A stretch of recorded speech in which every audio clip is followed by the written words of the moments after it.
Namaskar everyone, welcome to my channel Soul Healer Ankita Agrawal and Divine Blessings to you all। एक sir ने हमें contact किया। उनकी दो परेशानियां थी।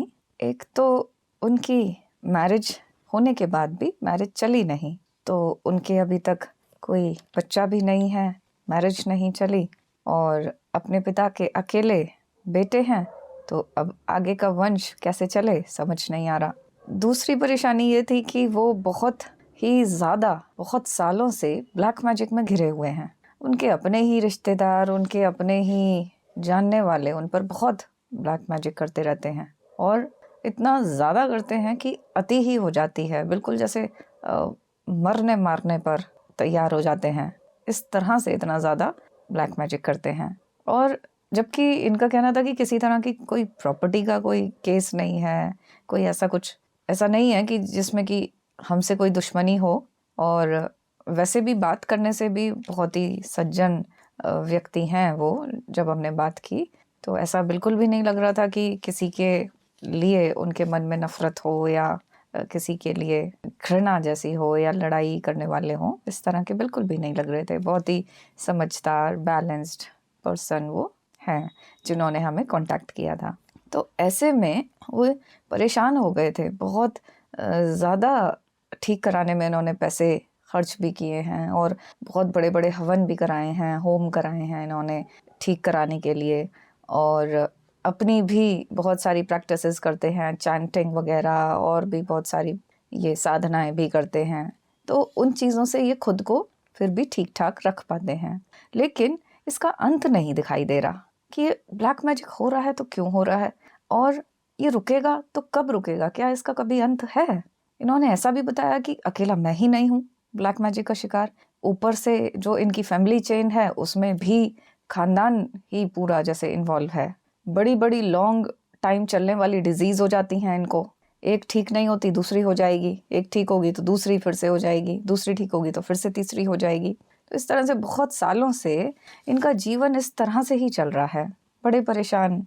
तो जब इनका PLR किया, इन्होंने अपने आप को एक रॉयल ड्रेस में देखा, महाराजाओं जैसी ड्रेस, बहुत एक्सपेंसिव। उन्होंने बड़ा ही अच्छा डिटेल्ड डिस्क्रिप्शन हमें बताया कि बहुत ही एक्सपेंसिव बटन्स लगे हुए हैं, फैब्रिक ऐसा है, गोल्ड का काम है, सिर से लेकर पैर तक। उन्होंने जूतियों का भी, जो उन्होंने फुटवेयर पहन रखे थे वो भी, उसमें भी सोने का काम था, गोल्डन, और बहुत ही रॉयल, बहुत हैंडसम पर्सनालिटी इन्होंने बताई जो इन्होंने अपनी देखी थी।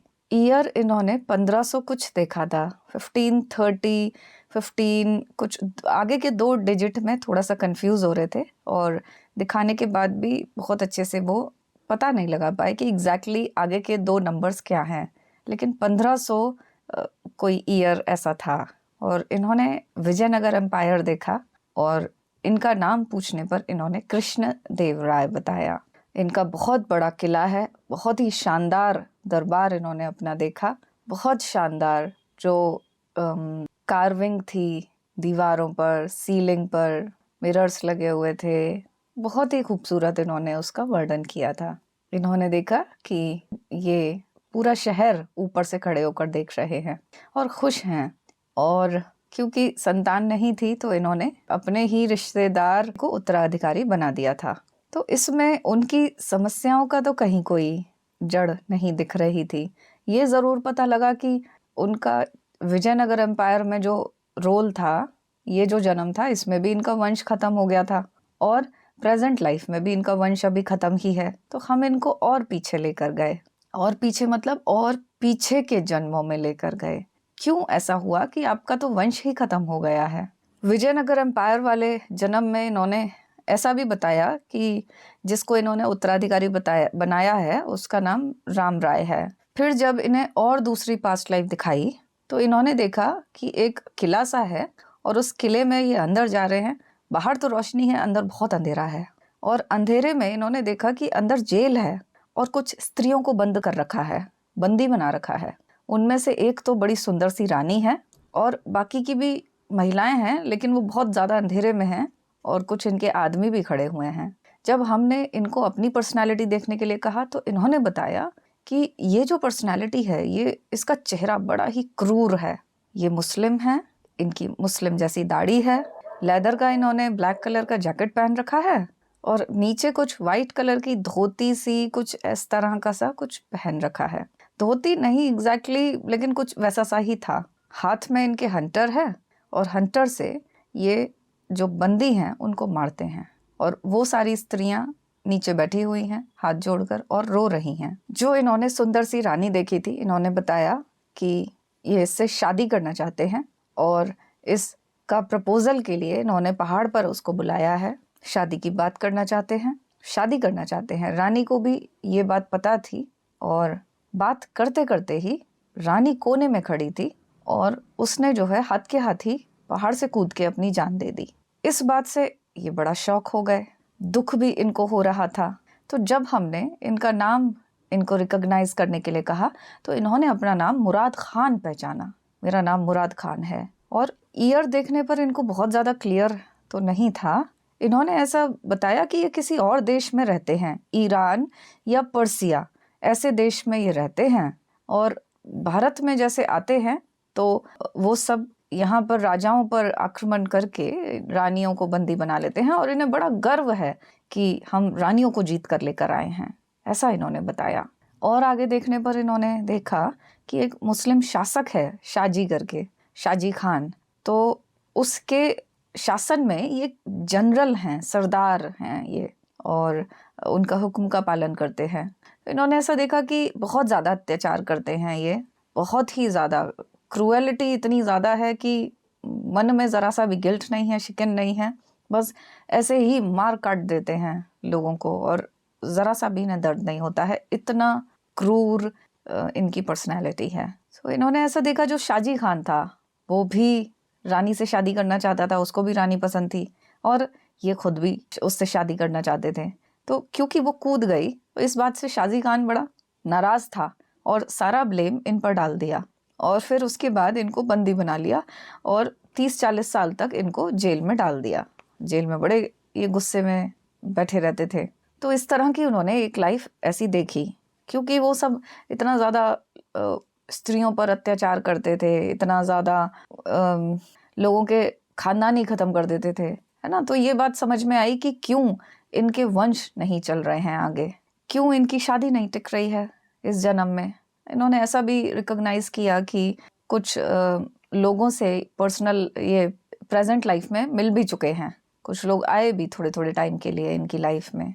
अब ब्लैक मैजिक का इसमें क्लियर नहीं हुआ तो फिर क्योंकि ये बहुत अच्छा देख रहे थे और बहुत जल्दी देख रहे थे तो हमारे पास समय था, हमने और पीछे इनको लेकर गए और पीछे की लाइफ दिखाई और पिछले जन्म देखो अपने कि ब्लैक मैजिक में क्यों फंसे हुए हो आप। अगर आप खुद अटैक करते तो समझ में आता, खुद तो अटैक कर नहीं रहे हैं, खुद विक्टिम बने पड़े हैं, तो ऐसा क्यों हो रहा है। तो इन्होंने देखा कि 800 AD है जो समय चल रहा है और ये एक गुफा सी में बैठे हुए हैं और ये आदिवासी हैं।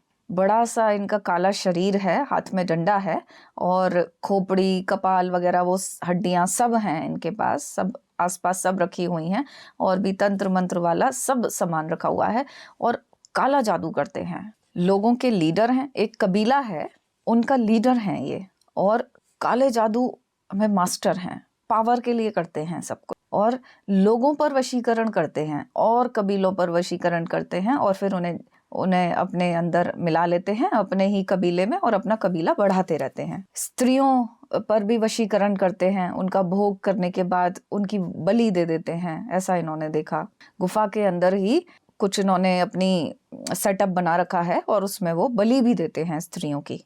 गुफा को भी इन्होंने बड़े अच्छे से देख पाए थे कि गुफा है, नीचे की तरफ पानी है और जो बलि देते हैं वो पिशाचों के लिए ये बलि देते हैं। मर्सीलेस आदमी हैं और काले जादू की बहुत बड़ी ताकत है, बहुत अच्छे से जानते हैं। फिर उसके बाद जब और आगे दिखाया तो ऐसे ही इनका जीवन रहा और इन्होंने ऐसा देखा कि इनसे कुछ गलती हो गई जिसकी वजह से पिशाचों ने ही गला दबाकर इनकी हत्या कर दी, इनको मार डाला और उसी काले जादू की वजह से ही ये अपने आप ही मर गए।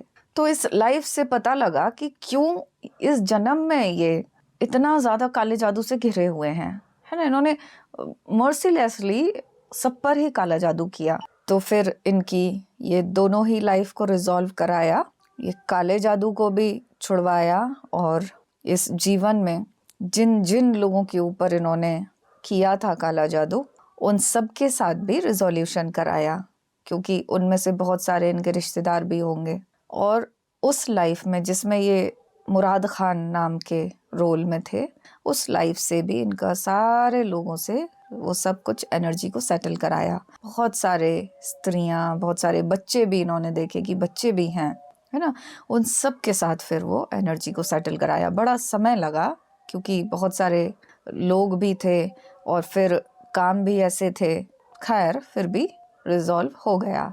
सबसे बैड एनर्जी आ रही थी, वो सारी बैड एनर्जी इनके पास आनी फिर वो ख़त्म हो गई। इन्होंने ऐसा एक्सपीरियंस किया। तो ये जो इतना क्रूअल इनका रोल रहा, तो उसके पीछे भी कोई ना कोई रीज़न ज़रूर होगा। और ऐसा भी ज़रूर होगा कि इन्होंने ज़रूर अच्छे जन्म भी लिए होंगे जिसमें इन्होंने बहुत सारे लोगों का बहुत अच्छा किया होगा। राजाओं वाले जन्म भी होंगे इनके जिसमें कि जन कल्याण इन्होंने किए होंगे, इसीलिए इनको कृष्ण देव राय का भी राजा का जन्म मिला। जबकि पीछे के जन्म में इनके कुछ रोल ऐसे रहे, 2 रोल तो हमने ही देखे जो कि क्रूअल थे। तो ऐसा होता है, हर सोल को चांस दिया जाता है अपने कर्मा को क्लीन करने का। तो इस स्टोरी से एक तो हम ये सीख सकते हैं कि जो लोग भी ब्लैक मैजिक करते हैं या करवाते हैं तो कभी ना कभी उनके ऊपर तो आएगा ही। तो एक तो ये बहुत ही ख़राब चीज़ है, कभी भी इसका प्रयोग नहीं करना चाहिए। और दूसरा ये कि किसी के ऊपर भी अगर अत्याचार कर रहे हैं तो वो कर्म भी झेलने पड़ते हैं, उनको भी बैलेंस करना बड़ा ज़रूरी हो जाता है ना। अब इस केस में इतने सालों से ये भोगना भोग रहे हैं, जितने अत्याचार इन्होंने किए उतने ही दर्द तकलीफ़ें इन्होंने अपनी बीमारियों में भोगी हैं। कितने कितने पैसे खर्च किए हैं ये सब चीज़ें ठीक कराने में भी, फिर भी इनका ठीक नहीं होके दे रहा था, है ना। और जो बीमारियां हुई उनसे तकलीफ़ें, तड़प, वैसा ही इन्होंने भी दर्द तकलीफ़ें भोगी। तो कुछ अच्छे कर्म रहे इनके जिनकी वजह से इनको रास्ता मिला कि ये अपने इस कड़े कर्म को भी सेटल कर पाएं। और पास्ट लाइफ थेरेपी एक बहुत ही अच्छा माध्यम है जिससे कि उस कर्म को सेटल कर पाते हैं। अब ये जो कर्म सेटल हो गया, अब ये इनके कभी भी किसी भी जन्म में इनके पास नहीं आएगा क्योंकि वो सेटल हो गया। अब पास्ट लाइफ तो इनकी दिखा दी और वो रूट से भी जब क्लीन करा दिया, तो अब फिर इनका जो है ब्लैक मैजिक हमने एक और सेशन में फिर वो सब इन्फ्लुएंस जितने भी थे वो सारे फिर इनके क्लीन किए। तो अब इनका जीवन आगे ठीक रहेगा, ऐसी हमें उम्मीद भी है, क्योंकि अनुभव ऐसे रहे हैं कि पास्ट लाइफ थेरेपी के बाद जीवन बदलता है। इनका भी ज़रूर बदल जाएगा। फ़िलहाल का ही किया हुआ केस है तो इसके रिज़ल्ट अभी आगे पता लगेंगे कैसे रहे हैं, लेकिन पास्ट लाइफ थेरेपीज़ बहुत अच्छी थेरेपीज़ हैं और इनसे जीवन ज़रूर बदलते हैं। तो आज की वीडियो में इतना ही। Thank you for watching.